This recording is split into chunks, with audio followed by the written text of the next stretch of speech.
Now that the primary is over, candidates have a month and a half until ballots for the general election go out. For many candidates, that could signal a change in how they talk about issues. Christopher Conover reports. There's an old axiom in politics. In the primary, candidates move towards the political edges or extremes to excite the base, something we've certainly seen in the Republican U.S. Senate primary. My friend Martha McSally, she's the real deal. She's tough. But the theory continues that come the general election, candidates must come back to the political middle and be more moderate. So how does a candidate change tactics? They have to show the party base that they are a committed, either conservative or progressive, and then they also have to leave wiggle room to then show the broader audience of moderates in each party and of independents that they are best situated to represent them in Congress, in a statewide office.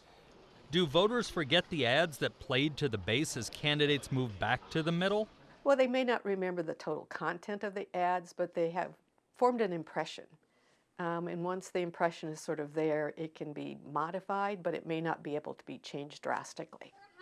Politicians then have to identify the so-called moderates so they know where to target their message. Mike Noble is a Republican pollster in Arizona. He spent nearly a year looking at who Arizona's moderate voters are. By looking at the lens of political ideology, we find out whether they're very conservative, somewhat conservative, and then if they're moderate, do they lean conservative, lean liberal, or are they actually a true moderate? And so that's the lens that we're looking at. So these are truly the folks that are in the middle of the aisle. According to Noble's polling this year, about 15% of Arizona voters are moderates, with 9% of those leaning conservative and 12% leaning liberal. He says those voters are moving in a new direction.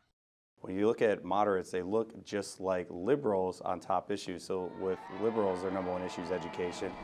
With conservatives, their number one issues is immigration. But then you look at the all-important moderates, the swing voters, they actually are, education is their number one. So they look just like liberals. And then also with Trump, with favorability, they have a very unfavorable opinion of the president.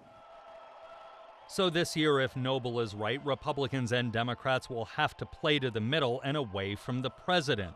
In the Senate race, Democrat Kyrsten Sinema started that move early because she did not have a strong primary challenge.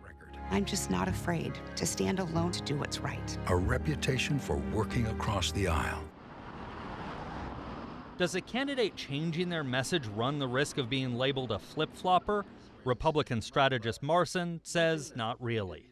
It's a little bit harder to tag somebody with that flip-flop message, only because voters aren't necessarily paying attention to every single minute detail of a politician's record. You definitely have candidates who will try to take advantage of their opponents' maybe mixed messages for sure, and video will play into that if there's some video of it, in TV ads.